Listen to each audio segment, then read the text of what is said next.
بعد أعوذ بالله من الشيطان الرجيم بسم الله الرحمن الرحيم رب اشرح لي صدري ويسر لي أمري واحلل عقدة من لساني يفقهوا قولي.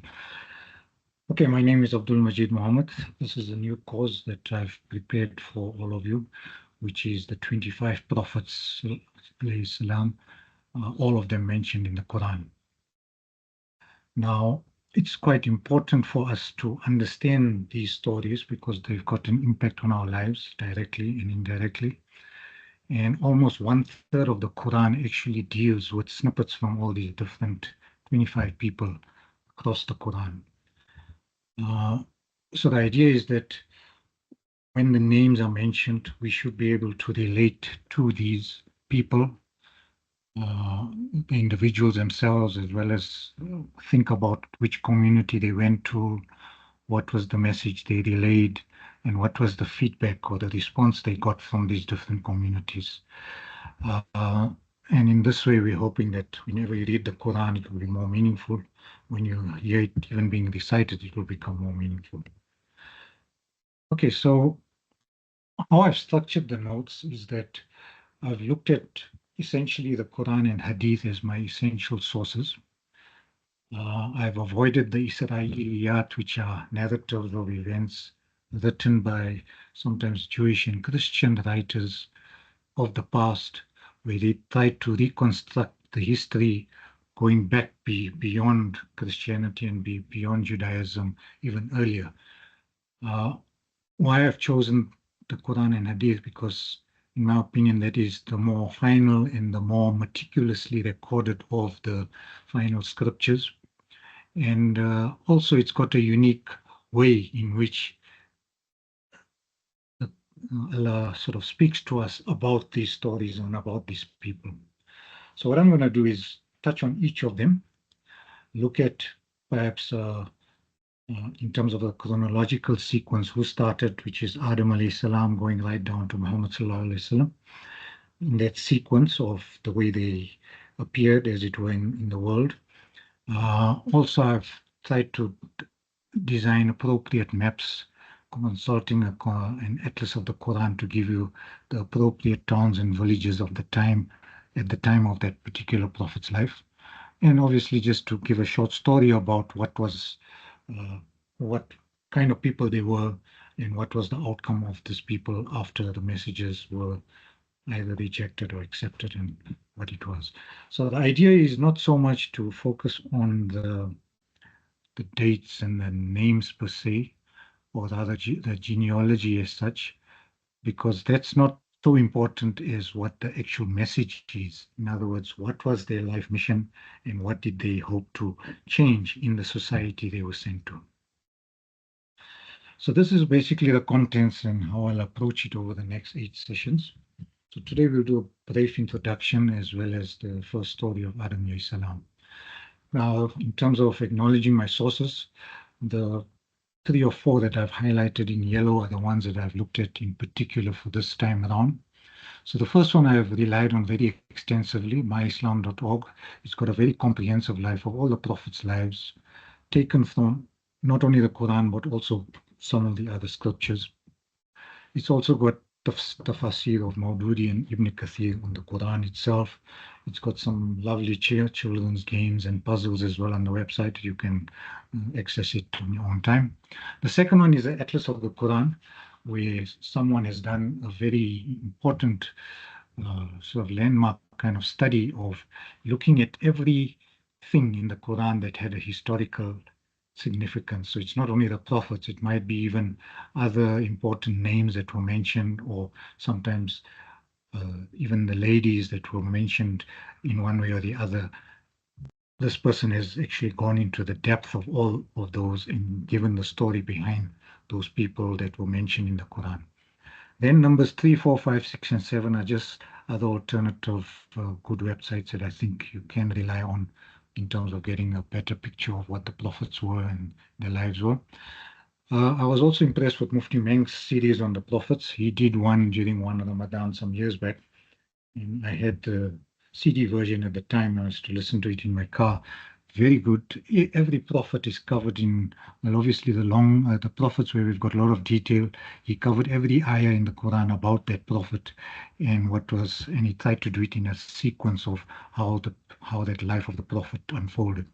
So it's over a 29-day Ramadan period that he did this in 35 to minutes to about an hour each, and he went through all the prophets. So it's quite well done, and I think you can also go to that if you want to listen to an audio version of the lives of the prophets.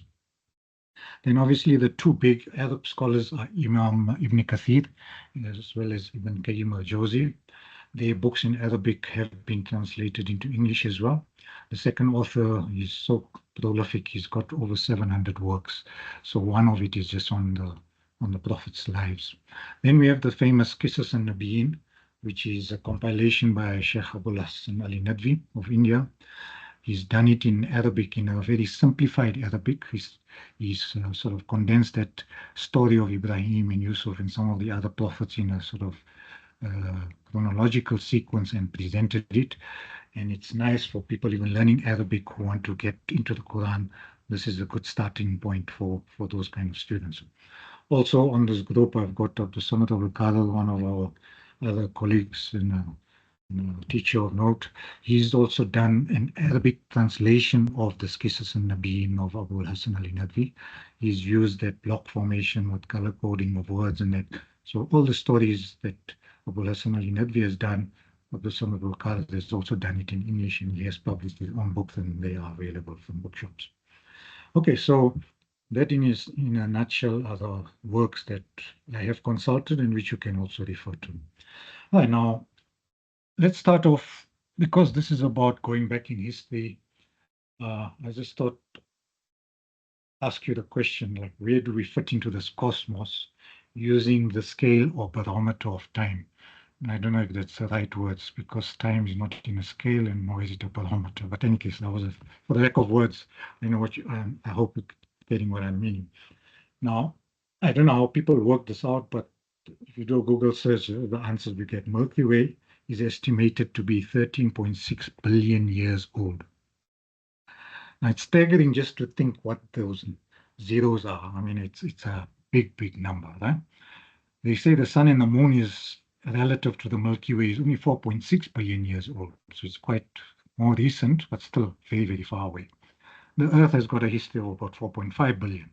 Human beings, some people, especially like atheists, and that believe that, in the theory of evolution, that we evolved from animals. So basically, animals came first on planet Earth, and we kind of, as human beings, evolved from that.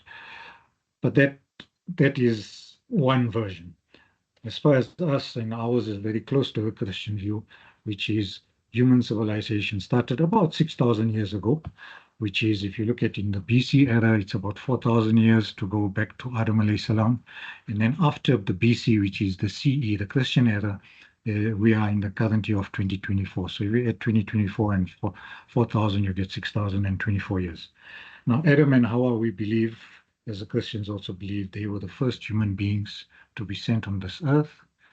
Now, in this big scheme of things, my question is, or rather, something to think about is, we are just our lives, in our existence, of whether we are 20 years old or 60 years old, we are merely a speck in terms of time, if you consider what time is in this bigger scheme of things. All right, there's just something to think about. All right, some terms that we'll be using quite often. There are two words that are used to describe prophets. The one is Nabi and the plural is Anbiya. This is the meaning in English would be just a prophet, a person designated by Allah and chosen by him to teach people. And essentially, what was it? The teaching is about how to live a pure and an upright lifestyle. Okay, away from sin, following the middle path and following the right course, right? And prophets are, by their very nature, because they are chosen by Allah, they are divinely guided throughout their lives when they are approaching people and actually told what to say, what not to say, how to do it, how to approach things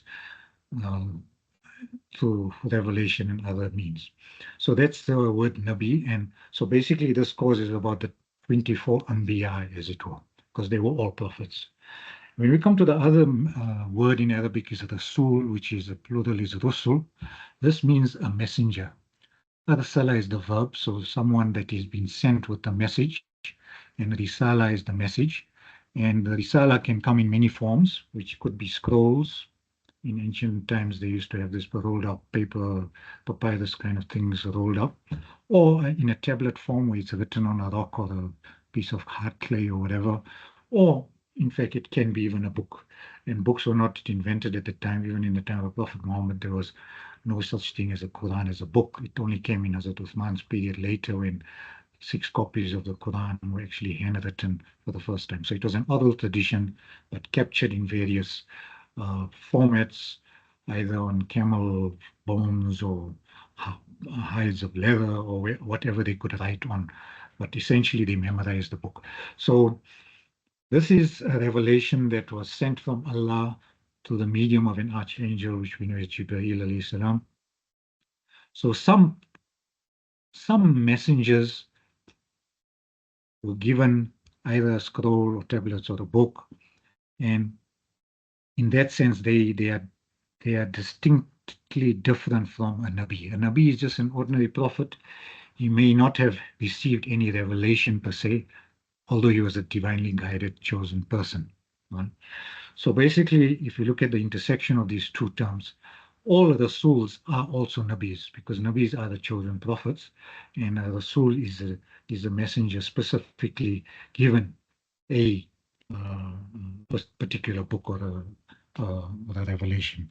Now, how to remember this? If we know the first kalima is La ilaha illallah and then Muhammadur Rasulullah. So if you know Muhammad to be the Rasul, and Muhammad would be equivalent to the likes of Musa alayhi salam because he was given the Torah, or Isa alayhi salam, he was given the Injil, or Dawud alayhi salam given the Zabur. And and in fact, these are the four that we know of in terms of, it's mentioned in the Quran as that as well.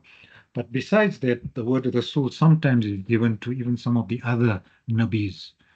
Other prophets as well are sometimes given the title of Rasul because they might have on occasion been given some or other wahi or revelation of a sort. Right? Sometimes the word Rasul is even used for the angels, where Malaika are used as a Rasul, as a message carrier from Allah to people via the prophets or whoever.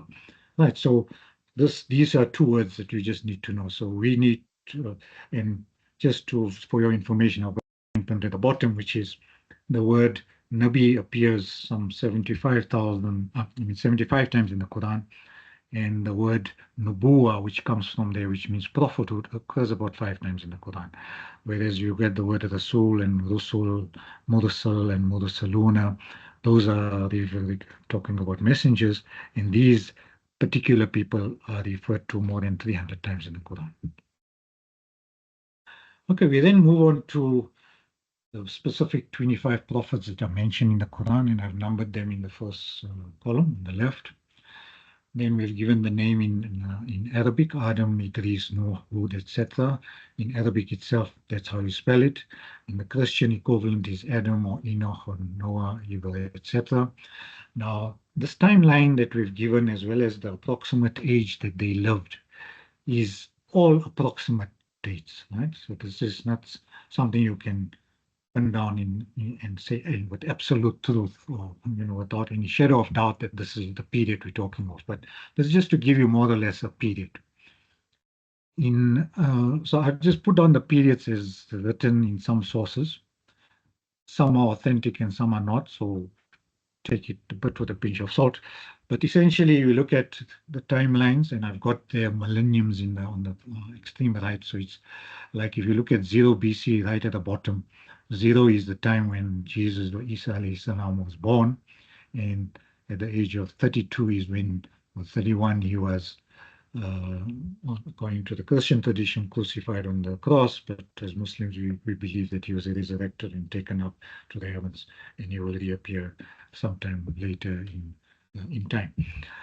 So that was the period where the Christian era above it is going before Christ, and then after that is the Christian era, which is after the disappearance of Christ, as it were. Okay, so we're talking of every millennium, and every millennium had prophets. If you look at way back, sometimes over 1, 2 millenniums, there were very few people on the earth. There was only 1 or 2 prophets sent. But as we come lower down in the third millennium, you get maybe a little more. In the second, you get even more. In the first millennium, BC is many more, and you can see those in blue. And then as you come closer towards Isa alayhi salam, where you get into the orange and yellow mode, those are like in the first millennium in the BC. Also, still quite a few.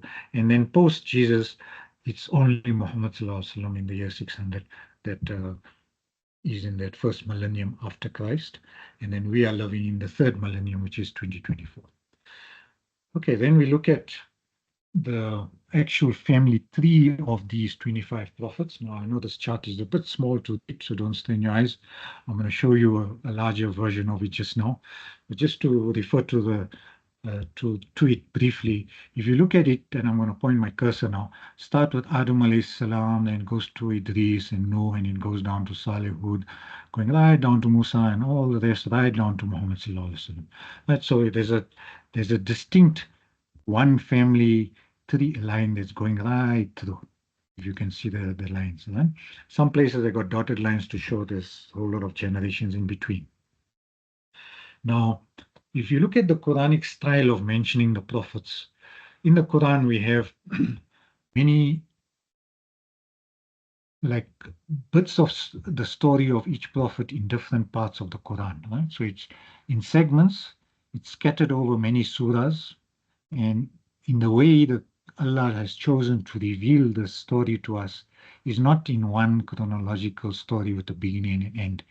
He gives you a little bit of Musa alayhi salam story, maybe in the third supara, then in the 10th, then in the 15th, then in the 17th, all over, right? And then also it doesn't mean that the third was the first event he happened in his life, and then the 10th supara is the next event. No, it doesn't even work in that sequence. It can be that in the third supara, he might be talking of the end of his life, something right at the end. Then in the 15th supara, he might be talking of something in the beginning of his life. Then in 10th supara might be maybe when he was getting married or. So it's kind of in for us who read sometimes, who like to read things in a systematic way, we find this a bit like, I mean, I don't want to use the word disorganized, but it seems like it's like kind of all over the place. But there's method in this way of actually reporting, because Allah highlights in a particular surah in that theme of something that he's talking about other things, he refers to another prophet that relates to that theme, and maybe even another prophet that talks about the same thing, but it happened in another time in history. So even these segments can be put together, because this is what some of the scholars have done, is they've taken the prophets, whichever prophet they chose to write on, they chose all these different ayat from different parts of the Quran and put it in a thread to show a chronological sequence.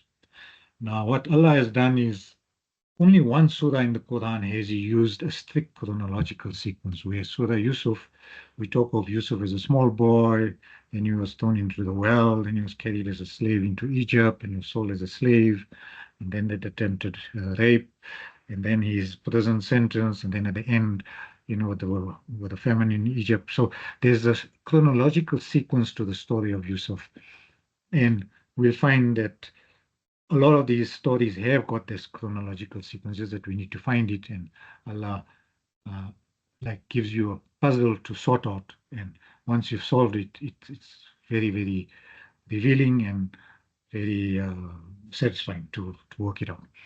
All right, then we come to the other concept, which is miracles. Now, miracles were performed under divine authority, and we'll come to read about these during Musa and Isa alayhi salam's time, where the prophets themselves were given lots of miracles, proofs that they were true prophets.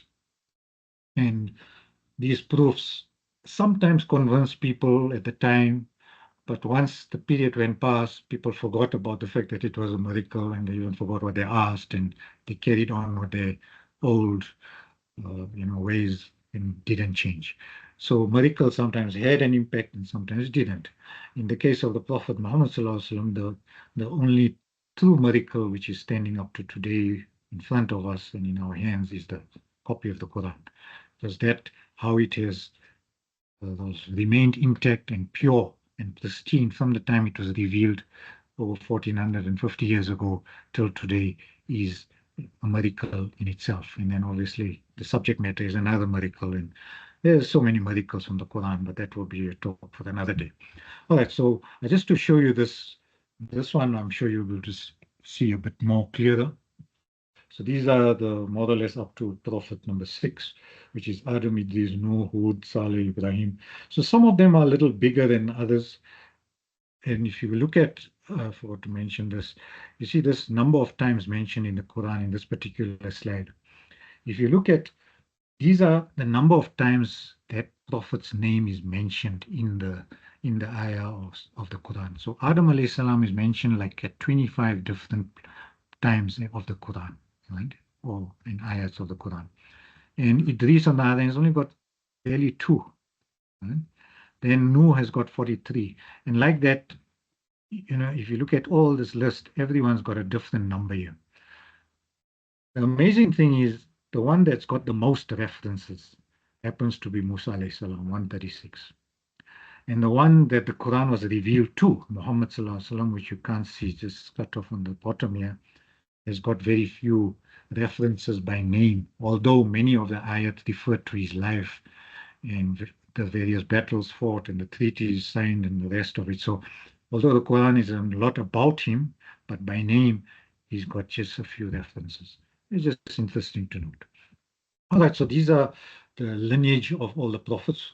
Who was the father, how many sons or daughters, sons he had, and then from that son, how was the progeny carrying on. And so if you look at Adam alayhi salam, what's listed here is he's got Qabil, Cain, and Habil, Abel, which we all know in the Quran talks of these two only, and they don't talk of it by name. And then he's had a third son called Sheath, which means the gift of Allah. And he had other sort of progeny as well. Ibn Kathir and them mention almost like 10 sons and daughters. So these are the 3 sons, and there might have been others, which are maybe not too significant in that the impact they made was not so much as what Shaith and Qabil and Habil have actually had in terms of the narratives that are in the Quran. All right, so if you look at this, it goes down, then it goes down by 4 generations to Idris, another 2 generations to Nuh, and then during Noah's end of time was where they had the great flood, and he was saved, and the people of Noah perished in the flood and the waters. And then in turn, there were 2 sons coming from Sam that resulted in one line Hud and the other line coming to Thamud and Saleh. So this was the early years of Revelation and the early generation. So this maybe covers about the first 3,000 or maybe 2,000, yeah, say about 3,000 years BC, long before Isa. Right? Then we look at the next slide from Ibrahim alayhi salam, we can see how the link goes down to Shuaib. It goes to Ishaq and Ismail, which are the 2 main sons. And Ishaq had Yaqub, and Yaqub had Yusuf, with his 11 other brothers, and all the rest of it. And then you have Musa and Harun here in between, Ayub. And then with Ismail, you get this line going right down to where the Banu Quraysh is. So essentially, if you look at this middle section of the genealogy, these are all the Banu Israel, the prophets that were sent to the Banu Israel people, and we all know there were 12 tribes during Yusuf's period. So, and then so this is the Jewish sort of lineage with the Christian lineage as well, and then the Arab lineage is with Ismail going down.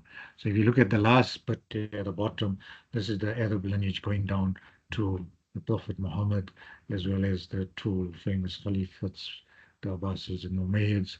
And then that's the 12 Imams of the Ahlul Bayt and their lineage there as well. But we're not going to touch on that. Okay, so those are in essence, the genealogy that we can consider. Now let's come to the more substantive things about the lives of the prophets. What were the messages that were brought by the prophets? Now, here I'm just going to give you a general overview. Essentially, they were all universal and perennial. Perennial meaning everlasting or evergreen, right? So what was relevant back 5,000 years ago or 2,000 years ago to that prophet and that people is actually relevant to 2024 and us and our lives today. And what are these things? One is all the prophets spoke about the oneness of God, extolling his magnificence as a creator, sustainer, nourisher, and all the rest of it. Right? Also, they eradicated idol worship that crept up all over time in history over and over again. And very important about the self is the fact that, people have bloated egos, we have self pride, we have arrogance, haughtiness. All that is inherent in people, and the prophets came to break down that pride and ego and make us all unified and one. Then the other important thing is they opposed oppression of all types and all sorts. And there's lots of oppression going on. It could be on the basis of race, it can be of tribe, it can be based on gender, it can be, there's a lot of ways of people that oppress each other. Sometimes it's in a husband and wife relationship that you can get oppression, sometimes it's children and parents. And so there's various sort of types of oppression that these prophets came and advised people about how to stop all that oppression. Right? So essentially, they also taught about how to look after parents, orphans, widows, downtrodden, oppressed. And we as Muslims, we treat all the prophets equally. So we don't believe one as a god or the son of God or anything of that sort. We say everybody is a prophet. They all came with a message, and all the messages in their pristine form are actually the same message um, that we know of. Right now, it could be that sometimes a prophet like Lut, for instance, was sent to a specific community in Sodom and Gomorrah where the sexual deviation of homosexuality was rife. So he addressed that issue particularly. If you look at Musa alayhi salam, he was told to go to Pharaoh, the greatest tyrant of all times, to address him. Or when you talk of economic corruption and the rich exploiting the poor, Shuaib and other stories come to mind, where specifically these things were very endemic in those communities. So sometimes a prophet came to sort out a specific problem, but in all of them, there were general problems as well. So this is why these these prophet stories are like in our case, they're supposed to be ibra or lessons or nasiha, advices for us. And each ayah of the Quran is a sign or a verse of that particular thing actually happening. Right? And we need to accept all the prophets equally in their high moral examples. And all of them had a sunnah, the tradition that they followed, the way they led their lives, the way they looked, the way they spoke, the way they ate, the way they conducted themselves in warfare, how they conducted themselves at home with their wives and families and children, how they treated orphans, etc. Now, today, what has happened is all that has, we know what the good life taught by the prophets were, but what's happened is with Jahiliyyah means the age of ignorance or the days of ignorance. These practices have now crept in through the back door and is facing us as challenges in our lives today.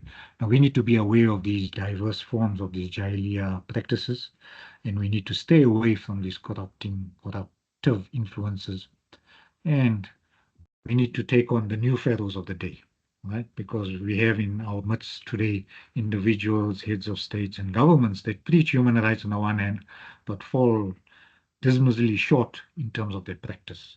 So they would talk about human rights, but in the actual fact, they would supply bombs to bomb other people and supply bombs for years on end or months on end just to effect a regime change and use all the, intelligence agencies to make what is distinctly something evil and wrong, but make it right and sound like it's plausible and it's acceptable.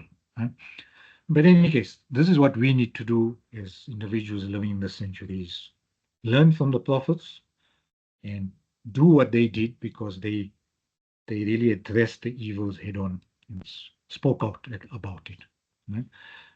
And the thing is, if we as individuals don't do this in this day and age, problem is the fate of past nations can be ours also. And what was that fate? That fate could be that Allah gives us all hope to try and mend our ways, to correct it. But you find the years pass, decades pass, and no change happens. We continue the way we were and the way we are, with no real impact being made on our families, our societies, the community at large, or even in governments, even through our elections. There's no real change happening. And with time, what happens is the oppressors become oppression becomes severe, and the oppressed people stand up and rebel and cause a revolution and cause change to happen. Okay, so in terms of now we did say there's about 124,000 prophets that are mentioned somewhere in some literature, where basically there was a prophet sent to every community in every part of the globe. Now, these 25 prophets that are mentioned in the Quran happen to be in sort of the Arabian Peninsula, in Savant, which is in the Syria region, Lebanon, up to Iraq. So this whole area of Egypt and the whole Arabian Peninsula is essentially where these 25 prophets were born, and probably most of them even died. Right? This is just to give you a sense of where it was. Ibrahim alayhi salam is perhaps the only one of them that traveled to all these four regions, right? The Arabian Peninsula to Egypt, Iraq, as well as Sham. Um, Now, this doesn't mean that, areas like India or China or even Morocco or Ghana or the Americas or Australasia as well, New Zealand, Australia, didn't have prophets. It could be that there were prophets sent because each of these regions of the world have had communities living there from time, gone by. So it could be that prophets were sent, but just there's no record of them as prophets, or history hasn't recorded it as such. And the fact that the Quran chose only to talk about 25, we need to rely on the 25 because, in essence, what these 25 came with is what the message is for all of us and for all times. Okay, just to talk further about uh, why they were sent. There's a few other you know areas that they covered: or economic oppression, fraud, corruption, living the day for the day without no concern about an afterlife and accountability, and even not maintaining the sanctity of human life, like where it was a norm in the time of the Prophet Muhammad that girl babies were killed. And sometimes in Musa alayhi salam, the boy babies were killed because the Pharaoh was scared that the Prophet was going to be born and going to overthrow his power. And then, and in fact, some of the times they even tried to kill the Prophet. So, killing, the sanctity of human life is something sacred and it has to be respected. And the prophets came to teach that. So they came in as warners and guides to essentially imbibe taqwa in all of us, re-establish a belief in an unseen God, and to encourage us to live by strong moral principles. And very important is to practice these before we preach it to others. Right? And then the amazing thing about some of these prophets is, although they taught or they preached or they lived amongst communities that were evil by their nature, but in their very home, some of them had wives and children who were like the rest of the community. But even after having taught and preached in their own households, some of them still failed in the sense, and the wives and the children didn't change, and they were, when the azab came, the punishment came, also wiped off the face of the earth. All right, so how did the people respond? They used to deride the messengers. They used to always stick to their ancient traditions, the status quo. They used to call prophets liars, sorcerers, poets, madmen, possessed by, evil spirits. They even wanted to stone or burn them, declared them as outcasts. They tried to exile them, deport them. Some even wanted to have them killed. Now, this is imagine the prophet sent by God, and this is the kind of response he gets from his community, all kinds of things that were done to harm these blessed men of Allah. Right, so how did it all end for some of these communities? At the end, it was punishment and destruction. It could have included a flood, a loud noise, a strong wind, tornadoes, earthquakes, fiery storms, showers of brimstone. Different natural phenomena Allah used to create a sense of disaster and a wipeout of those communities. And yet to remove those communities in order to make way for new people who would then be more amenable to the universal message of Islam, to the universal message of submission. And so we know the purpose of the reminders was this: to give hidayah, And very important from all the stories is that it's not just a story. It's not just the beginning and the end of a person's life. We need to now look at the story, imbibe the lessons from the story, and also realize that the consequence of what happened to people in the past can be our fate as well if we don't take heed to changing our lives and doing things quickly and turning it around. All right, I think I've done for today. I've gone a little over, excuse me for that. We'll carry on with Hazrat Adam alayhi salam in the next session. With that, will end. If you have any questions, please submit it personally via WhatsApp or email to me by direct message, and we'll see how we can deal with it as a one-to-one with all of you. All right, we hope to see you, inshallah, in the next session on Thursday night, same time, 8:30. We end with Surah Al-Asr, Bismillah ar-Rahman ar-Rahim. Wal-Asr, by the token of time. Innal insana lafi khusr, surely man is at a loss. Illa alladhina amanu, except those who believe. Wa amilu salihat, and those who do good deeds. Wa tawasaw bil haqq, and encourage each other to do what is right and what is truthful. Wa tawasaw bis sabr, and encourage each other with patience as we face challenges. Sadaqallahu al-Azim. With that,